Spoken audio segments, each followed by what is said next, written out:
para você que está aí do outro lado da telinha. Você é muito bem-vindo, você é muito bem-vinda.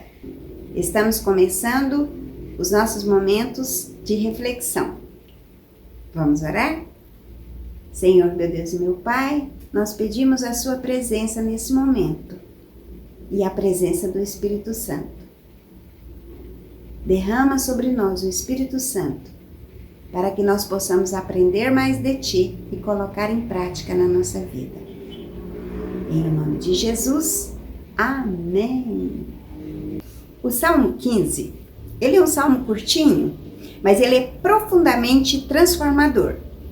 Ele começa com uma pergunta, que todos que amam a Deus deveriam fazer essa pergunta. Senhor, quem habitará no teu santuário? Quem poderá morar no teu santo monte? Está no versículo 1 do Salmo 15. A resposta que Deus dá não fala sobre grandes rituais, não fala sobre sacrifícios ou talentos extraordinários. Ele fala sobre o nosso caráter nos bastidores e sobre como tratamos as pessoas ao nosso redor. Olha a diferença de Deus para nós. Nós sempre pensamos em grandes coisas, em algo extraordinário. Deus pensa no ser humano. Deus ama o ser humano.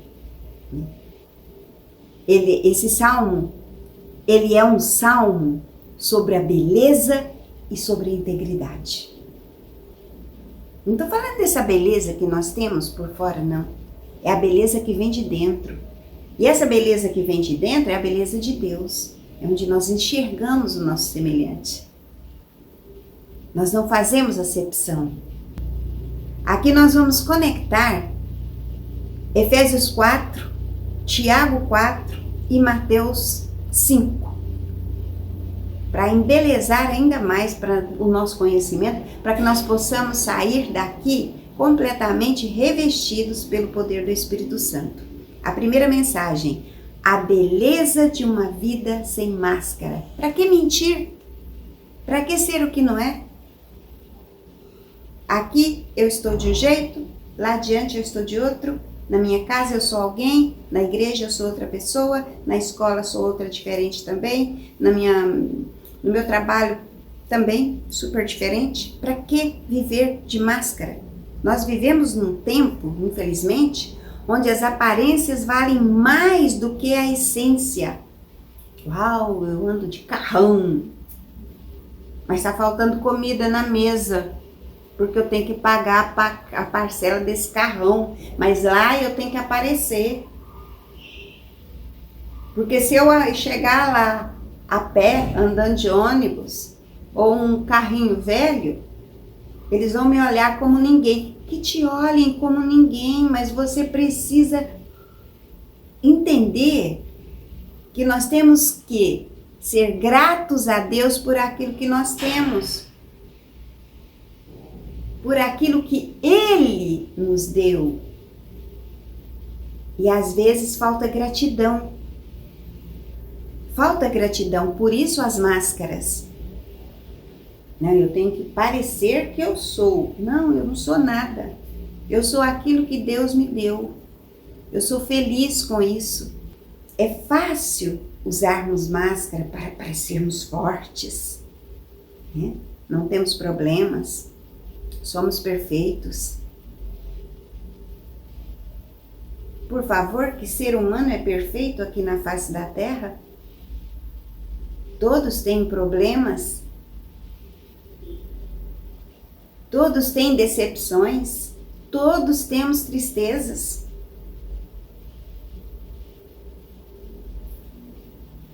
Mas o Senhor nos chama para a integridade, que significa ser a mesma pessoa em público ou no secreto. Aquele ser humano que Ele fez, aquela pessoa que Ele fez, com o caráter que Ele deu. Efésios 4:25, o apóstolo Paulo nos orienta: portanto, cada um de vocês devem abandonar a mentira e falar a verdade ao seu próximo, quem deseja habitar na presença de Deus, não pense você que você precisa ser perfeitinho. Eu sou santa. Eu sou totalmente sem defeitos. Não, o ser humano é cheio de defeitos. Depois do pecado não tem ser humano perfeito. Então nós temos que entender isso, que não precisa ser perfeito, mas tem algo que precisa ser verdadeiro. Quando nós colocamos máscaras, nós somos mentirosos, nós não somos aquilo que nós somos na realidade.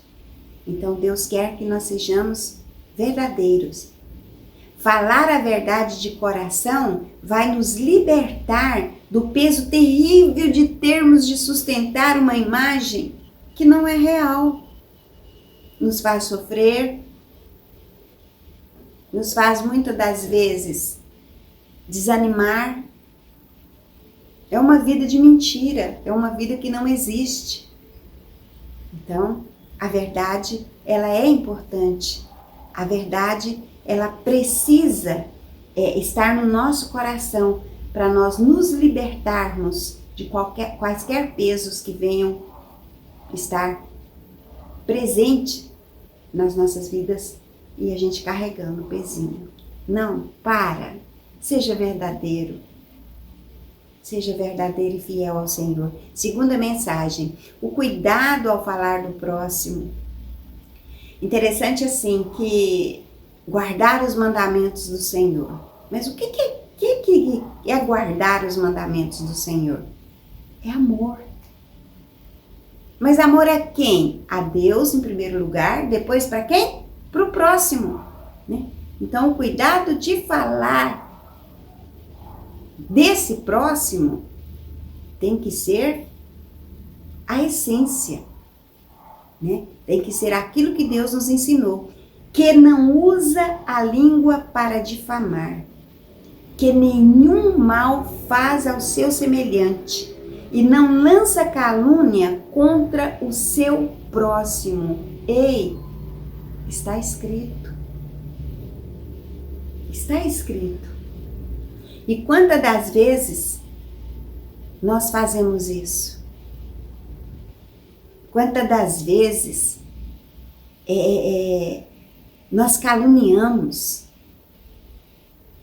Quantas das vezes nós inventamos?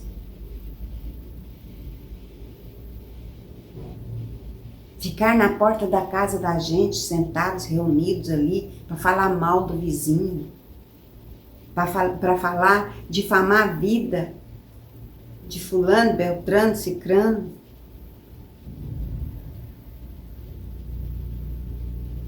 Um dos maiores testes da nossa espiritualidade não é e nunca foi o quanto oramos, mas como usamos a nossa língua, o pedacinho infeliz. Às vezes, nós temos que até morder nela para ficar quieta, melhor do que pecar contra Deus, né? A difamação e a fofoca têm poder de destruir vidas. Em Tiago 4:11, né? Nós recebemos um alerta muito forte. Irmãos, não falem mal uns dos outros. Está escrito. Não falem mal uns dos outros. Quem anda perto de Deus escolhe ser um protetor da reputação alheia. A gente fala alguma coisa para uma pessoa. Essa pessoa capta a fofoca, acrescenta mais um pouquinho no caldeirão lá da fofoca e passa para frente, aumentado. O que recebeu passa para outra pessoa, ainda mais incrementado. A fofoca destrói vidas. Mas aquele que anda pertinho de Deus, ele não pode ter esse senso, esse gosto, né? Essa vontade de estar falando mal do seu semelhante. Pelo contrário, Nós temos que proteger a reputação desse semelhante. Irmãos, não falem mal uns dos outros. Como que a nossa boca é usada para adorar a Deus? Mesmo que você não seja um pregador, você entra na sua igreja, o que você vai fazer? Cantar hinos. Qual é a primeira coisa que nós fazemos? Nós adoramos a Deus com os nossos louvores. Como que você vai adorar a Deus e fofocar contra seu irmão na saída? Fazer a rodinha e fofocar? Falar mal? Desdenhar? Criticar? A mesma boca que adorou a Deus? Quando nós fazemos isso, nós estamos adorando a quem? A nossa boca não pode ser usada para ferir o nosso irmão. A presença de Deus em nós, ela se manifesta quando nós decidimos que se nós não podemos falar algo de bom, nós, fechamos a nossa boca. O silêncio é melhor do que estragarmos tudo com a nossa língua amaldiçoada. Sim, amaldiçoada. Porque aquele que adora o Senhor é uma bênção. Só sai coisas boas da boca dele. Agora, aquele que fala mal uns dos outros, está aqui. Não falem. Se você falar, você está indo contra a palavra de Deus. E aquele que vai contra a palavra de Deus, ele está contra Deus. Nós temos que cuidar do nosso falar, do uso da nossa boca, da nossa fala com relação ao nosso próximo. É bíblico. O silêncio, ele é melhor do que qualquer coisa. Terceira mensagem, a fidelidade que custa caro. Que mantenha sua palavra, mesmo quando sai prejudicado e não muda de ideia. Seja o seu sim, sim, o seu não, não. Não existe meio termo. Não existe meio termo na palavra de Deus. Hoje em dia, as promessas elas são quebradas com muita facilidade. Se um compromisso se torna inconveniente, as pessoas simplesmente o abandonam. Ou teve algo mais inconveniente do que o pecado? Jesus nos abandonou? Pelo contrário, ele veio e morreu no nosso lugar. Ele nos comprou com o sangue dele. Por quê? Promessa. A promessa de Deus não volta atrás. Agora, por qualquer coisa, nós estamos abandonando a nossa palavra. No Salmo 15, diz que a pessoa aprovada por Deus mantém a sua palavra, mesmo que isso lhe custe caro, mesmo que saia em prejuízo. Hoje eu falo uma coisa, amanhã eu falo outra. Mas o que eu falei vai me prejudicar, você vai voltar atrás? É por isso que a gente precisa ter ciência de tudo que nós estamos fazendo, de tudo que nós estamos falando, colocar na presença do Senhor e pedir a Ele que nos direcione através do Espírito Santo. Jesus elevou esse padrão de integridade, né? Em Mateus 5,37. Seja o seu sim, sim, o seu não, não. Não tem meio termo. Ter palavra é uma raridade nesse mundo, mas é a marca registrada de um filho de Deus. É isso que Jesus ensina pra gente. E sabe, uma promessa que saiu de moda por incrível que pareça, saiu de moda, não é mais moda ficar mantendo essa promessa para a vida inteira. O casamento, quando nós subimos no altar para receber as bênçãos de Deus para a nossa vida, o que nós prometemos no altar? Na alegria, na tristeza, na saúde, na doença, na bonança, ou lá no fracasso, né, que eu não lembro mais o que é. A promessa foi embora. Por muito pouco é dissolvido, é destruído. Não está sendo conveniente, já envelheceu, não presta mais para nada. Vou arrumar outra, vou arrumar outro. O homem, ele tem que manter a sua palavra. Mesmo quando ele sair prejudicado, ele não pode mudar de ideia. O seu casamento foi feito numa aliança. Essa aliança não podia sair do dedo nunca, porque é promessa. Promessa não se quebra. Promessa não se quebra por nada nesse mundo.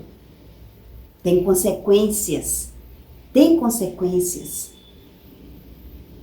Então você tem que entender a palavra de Deus para colocar em prática. Jesus, ele elevou esse padrão de você realmente ser fiel a uma promessa, não importa o que aconteça. Quando lá em Mateus 5,37 ele ensina, seja o seu sim, sim, o seu não, não. Não existe meio termo.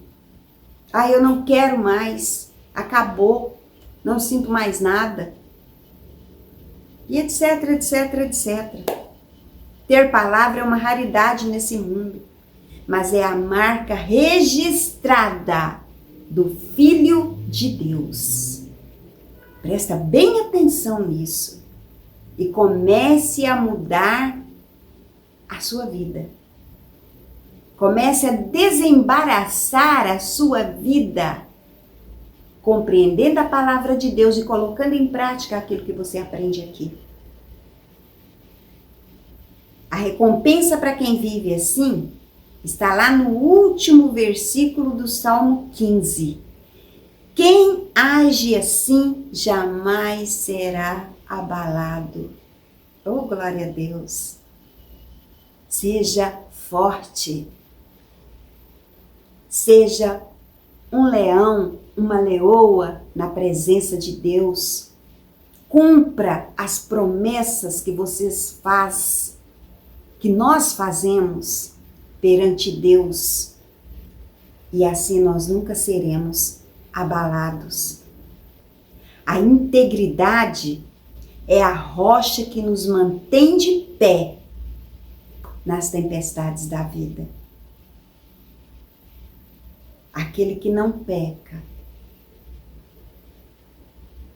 ele tem a essência, ele tem Deus. Fuja de tudo que não é agradável aos olhos de Deus. Habitar na presença de Deus exige abandonar as máscaras e a mentira. Fuja disso. Você não precisa disso, você nunca precisou. Seja você, onde você estiver. Usar nossas palavras para abençoar e não ferir as outras pessoas. Não tem necessidade. Não te traz benefício nenhum, pelo contrário. Mantenha-se firme na bênção e não na maldição. E por último, honre os compromissos. Mantenha o seu sim e o seu não. Firme e verdadeiro. É isso que Deus quer de nós. Que todas as máscaras caiam por terra. Que toda inveja do semelhante, que todo orgulho caiam por terra. E que nós sejamos fortes e firmes na nossa palavra, porque é isso que Deus quer de nós, para operar milagres na nossa vida. Quando nós saímos dos caminhos do Senhor, quando nós deixamos de seguir a vontade de Deus, nós temos que arcar com as consequências. Porque Deus é um Deus de amor, mas Ele é um Deus de justiça também. Afinal de contas, não foi barato a nossa liberdade. Ele enviou o Filho dele para morrer no nosso lugar, para que nós tivéssemos vida e vida com abundância. Isso requer o quê? Obediência. Obediência total ao Senhor. Essa obediência é que vai te levar para o céu. Quem vai habitar no tabernáculo? Aquele que guarda os mandamentos do Senhor, tem a fé em Jesus Cristo e pratica aquilo que está dentro da sua palavra. Ser forte e corajoso. E com certeza, o final vai ser maravilhoso, porque o final é a vida com Cristo pela eternidade. O final dessa terra horrorosa, cheia de coisas ruins, cheia de impiedade, mas maravilhosa, porque nós viveremos com Jesus eternamente. Deus abençoe a sua vida e que você consiga mudar a rota da sua vida, no nome de Jesus. Deus abençoe você e a sua família. E até o Salmo 16, se Deus assim o permitir.